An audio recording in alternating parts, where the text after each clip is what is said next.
জি 24 ঘন্টা Jack অলিবল studio থেকে আমি সব্যসাচী শুরু করছি স্পেশাল 24। ধরুন আপনার বান্ধবী বা বন্ধু অন্যের সঙ্গে চলে গেল, অনেকে আমরা ওই বলে থাকি না, ওই দেখ কার সাথে গিয়েছে, থাক ভালো থাক, দুদিন বাদেই বুঝবি। ঠিক এই টোন, বিশ্বাস করুন ঠিক একই রকম টোন মার্কিন প্রেসিডেন্টের। হিংসা মাখা অভিমান, আর সেখান থেকে পিওর অভিমান ট্রাম্পের একের পর এক পোস্টে ভারতের বিরুদ্ধে হম্বিতম্বি হয়ে গেল। ট্রাম্পের সুর কতটা নরম এখন সেটাই জানাবো স্পেশাল 24-এ।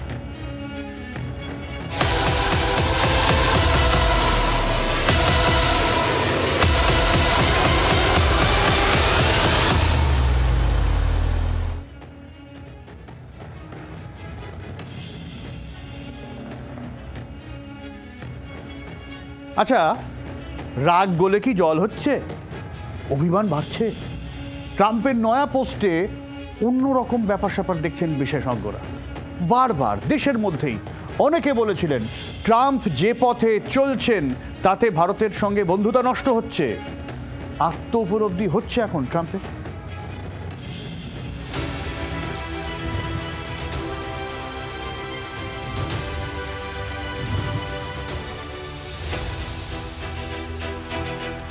চীনের প্রেসিডেন্ট শি জিনপিং রুশ প্রেসিডেন্ট ভ্লাদিমির পুতিনের সঙ্গে দেখা গিয়েছিল প্রধানমন্ত্রী নরেন্দ্র মোদীকে। তা দেখে দেখনদারি মনে হয়েছিল মার্কিন প্রেসিডেন্টের, নানা রকম খোঁচা ছিল তার। এরপর উত্তর কোরিয়ার প্রেসিডেন্টকে চীনে দেখে তো ষড়যন্ত্রেরই অভিযোগ তুলেছিলেন ট্রাম্প। এবার তার সুর নরম, ট্রাম্পের গলায় যেন অভিমানের সুর। তার পোস্ট, মনে হচ্ছে রাশিয়াও ভারতকে অন্ধকার চীনের কাছে হারিয়ে ফেলেছে। ভারতের বিদেশ মন্ত্রক অবশ্য ট্রাম্পের এই অভিমানী পোস্ট নিয়ে কোনো মন্তব্য করতে চায়নি। বিশেষজ্ঞরা বলেন বারবার আন্তর্জাতিক সম্পর্ককে ব্যক্তিগত সম্পর্কের সঙ্গে গুলিয়ে ফেলেন ট্রাম্প। এক্ষেত্রেও ট্রাম্প মনে করেছিলেন মোদির সঙ্গে ব্যক্তিগত সম্পর্কের দরুন ভারতকে বাগে আনবেন। তা যখন হচ্ছিল না, গত 17 জুন বারবার প্রধানমন্ত্রী নরেন্দ্র মোদীকে ফোন করেছিলেন মার্কিন প্রেসিডেন্ট। ফোন রিসিভ করেননি মোদী। এরপর থেকে দুই দেশের সম্পর্কে বেশ কিছু টানাপোড়েন তৈরি হয়েছে। এরপরেই মোদীর চীন যাত্রা।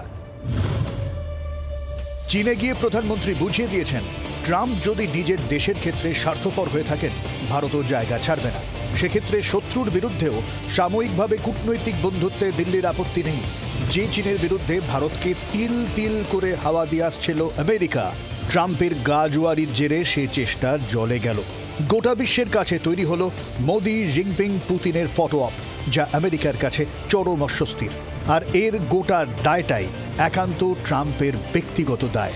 ঘরোয়া রাজনীতির অসন্তোষে অস্বস্তি বেড়েছিল হোয়াইট হাউসের। কতটা, ট্রাম্পের এই পোস্টেই যা স্পষ্ট, যেখানে ভারতকে হারিয়ে ফেলার স্বীকারোক্তি মার্কিন প্রেসিডেন্টের। এর আগে ট্রাম্পের কাছে প্রশ্ন ছিল চীনের কাছে ভারতকে হারিয়ে ফেলার জন্য তিনি কাকে দায়ী করেন। ট্রাম্প বলেছিলেন, আমার মনে হয় না হারিয়ে ফেলেছি, তবে রাশিয়ার তেল নিয়ে হতাশ। মোদির সঙ্গে ভালো বন্ধুত্বের কথা উল্লেখ করে ট্রাম্প আরও বলেন, মাস দুয়েক আগেই আমরা রোজ গার্ডেনে গিয়ে সাংবাদিক বৈঠকও করেছিলাম। Mr. President, who do you blame for losing India to China? In your post earlier today in the morning, you did put that out. I don't think we have. I've been very disappointed that India would be buying so much oil, as you know, from Russia. And I let them know that. We put a very big tariff on India, 50% tariff, very high tariff. I get along very well with Modi, as you know. He's great. He was here a couple of months ago. In fact, we went to the Rose Garden. ব্যর্থ কূটনীতির নজির গড়ে দিলেন মার্কিন president. Bureau report, জি 24 ঘন্টা। আসলে ঘরেই সমালোচনার মুখে পড়েছেন মার্কিন প্রেসিডেন্ট। ভারতের সঙ্গে তলানিতে যাওয়া সম্পর্ক নিয়ে প্রবল সমালোচনা করছেন ডেমোক্র্যাটরা। চাপে আছেন ট্রাম্প, বলছেন আন্তর্জাতিক সম্পর্ক বিশেষজ্ঞ অনিক চট্টোপাধ্যায়। দেখুন, ট্রাম্পের বিভিন্ন নীতির কারণে ভারত আমেরিকা থেকে দূরে সরে যাচ্ছে। এর ফলে ডেমোক্র্যাটিক পার্টির বিভিন্ন লোকজন তারা ট্রাম্পের সমালোচনা করছে। অনেক অর্থনীতিবিদ, অনেক যারা বিদেশ নীতি বিশেষজ্ঞ আমেরিকার, তারাও কিন্তু ট্রাম্পের সমালোচনা করছে।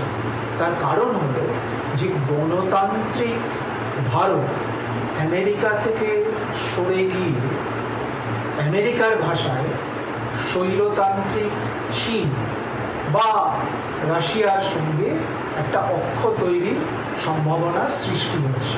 ভারত, চীন এবং রাশিয়া, এটা কিন্তু আমেরিকার লং টার্ম যে ইন্টারেস্ট সেটার পক্ষে ক্ষতিকারক।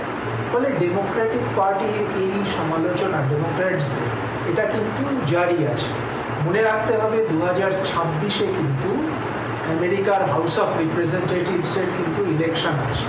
2026-এর নভেম্বরে হাউস অফ রিপ্রেজেন্টেটিভসের নির্বাচন। সেই নির্বাচনে ডেমোক্র্যাটরা চেষ্টা করবেন আবার সংখ্যাগরিষ্ঠতা ফিরে পেতে। ফলে ট্রাম্পের বিভিন্ন নীতি, রাশিয়া নীতি, ভারতের নীতি বা ট্রাম্পের ইউরোপের নীতি নিয়ে কিন্তু ডেমোক্র্যাটরা সমালোচনা শুরু করেছেন। এই যে চীনের কাছে হারিয়ে ফেলার পোস্ট চমকে দিয়েছিল গোটা বিশ্বকে। মার্কিন প্রেসিডেন্টের দুর্বলতার প্রকাশ প্রতিটা অক্ষরে। মোদি, পুতিন, জিনপিং এর ছবি পোস্ট করে শুক্রবার এই যে অভিমানী পোস্ট করেছিলেন ট্রাম্প, সেই ট্রাম্পই আবার বলেছেন মোদি খুব ভালো বন্ধু। বন্ধুত্ব অবশ্য নরেন্দ্র মোদি অস্বীকার করেনি। বন্ধুত্বের পাল্টা বার্তা দিয়েও আমেরিকা যাত্রা স্থগিত রেখেছেন প্রধানমন্ত্রী।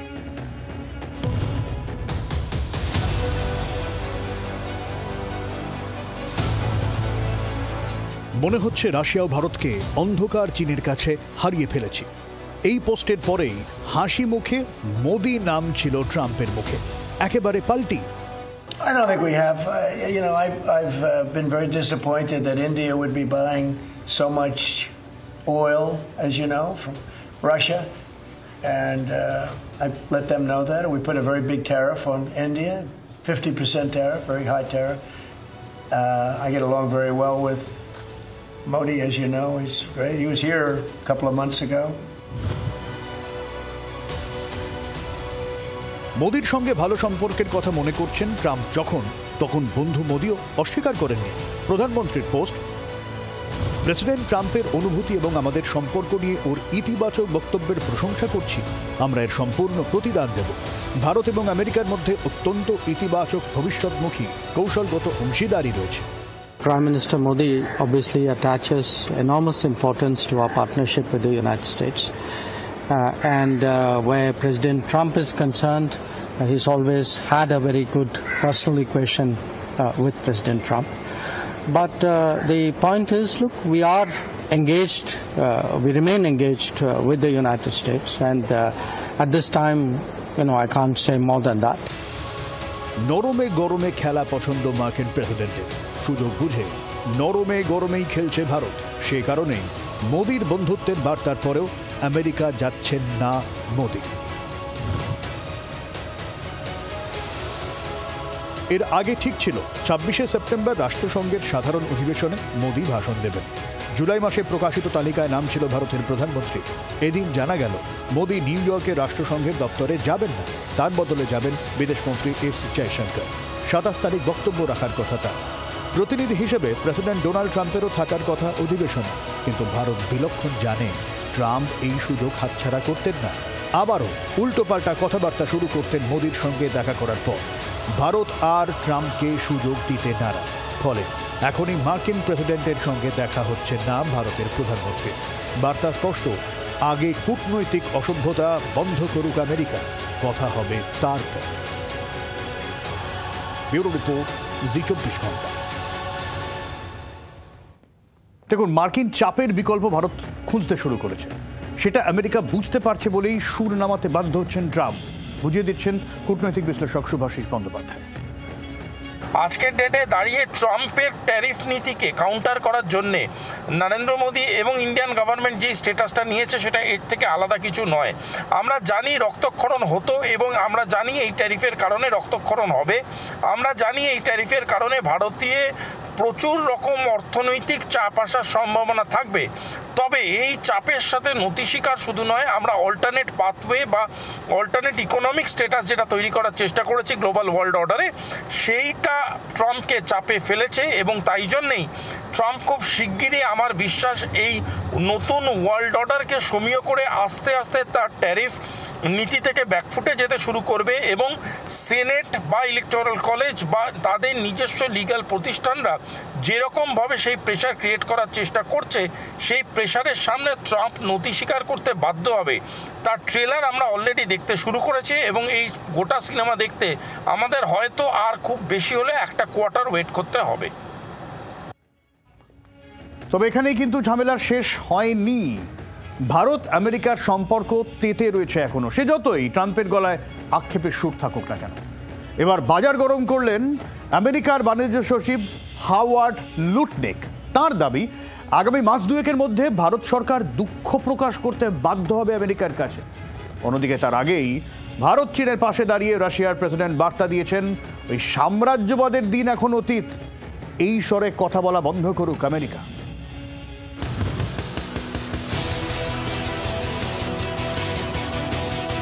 পাহাড় প্রমাণ শুল্ক চাপিয়ে ভারত ও চীনের মতো দেশগুলি আমেরিকাকে খুন করে। বুধবার নাগাদ মার্কিন প্রেসিডেন্ট ডোনাল্ড ট্রাম্পের সেই মন্তব্য সামনে এসেছিল।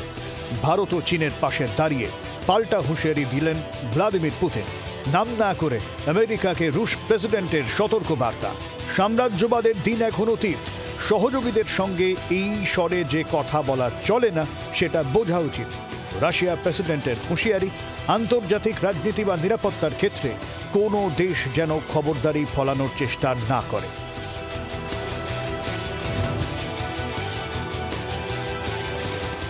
কিন্তু কথায় বলে না, স্বভাব যায় না বলে। বস সুর খাদে নামাচ্ছেন, চেলা চামুন্ডাদের লোয়াব যায় না। ট্রাম্পের বাণিজ্য সচিব হাওয়ার্ড লুটনিকের দাবি, আগামী মাস দুয়েকের মধ্যে ভারত সরকার মার্কিন প্রেসিডেন্ট ডোনাল্ড ট্রাম্পের কাছে দুঃখ প্রকাশ করে বাণিজ্য চুক্তি নিয়ে আলোচনার টেবিলে ফিরতে চাইবে। লুটনিকের দাবি, আমেরিকা বিশ্বের সবচেয়ে বড় উপভোক্তা, আর বিশ্ব বাণিজ্যে উপভোক্তাই শেষ কথা। বিশেষজ্ঞরা বলছেন, লুটনিক বোধহয় অঙ্ক ভুলে গিয়েছেন, তাই চীন আর ভারতকে ছাপিয়ে নিজের দেশের গুণগান গাইছেন। হিসেব বলছে, বিশ্বে মোট উপভোক্তার বাজারের 30 থেকে 40% চীনের দখলে। আমেরিকা তারপর 15 থেকে 20%, 8 থেকে 10% উপভোক্তার বাজার ধরে রেখেছে ভারত। রাশিয়ার 6 থেকে 8%, 4 থেকে 6% জাপান। এই অবস্থায় আমেরিকাকে বাদ দিলে ভারত নিজে ও বাকি 4 দেশের মোট উপভোক্তা বাজার তো বিশাল। আমেরিকাকে হারালে নিশ্চয়ই ভারতকে আর্থিক ধাক্কা সইতে হবে, কিন্তু ভারত সেটা সহ্য করার ক্ষমতা রাখে। কিন্তু আমেরিকা নিজের রক্তক্ষরণ কতদিন বন্ধ রাখতে পারবে?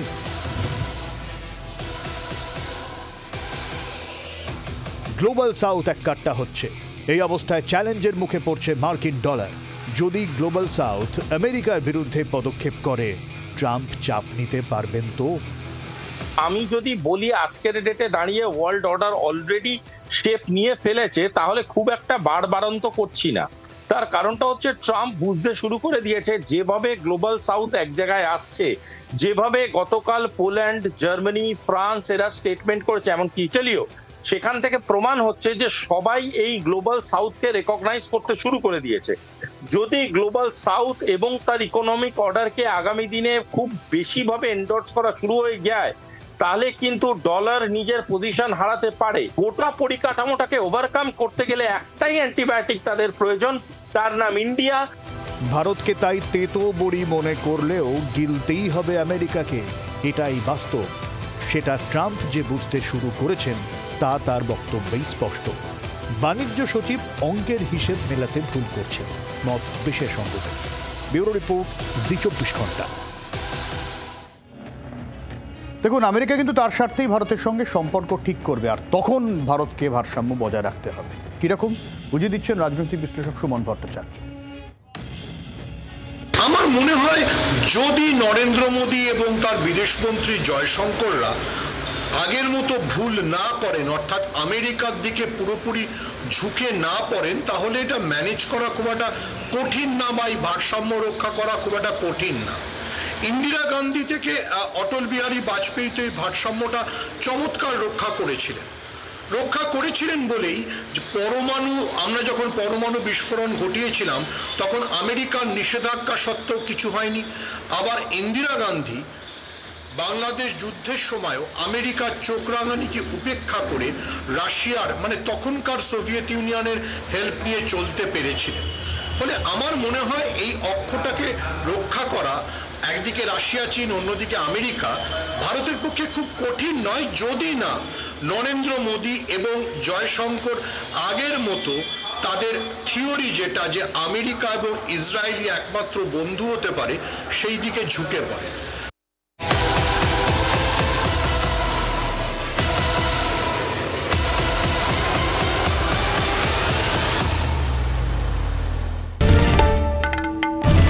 বাংলার আওয়াজ, বাঙালির আবেগ, জি 24 ঘন্টা।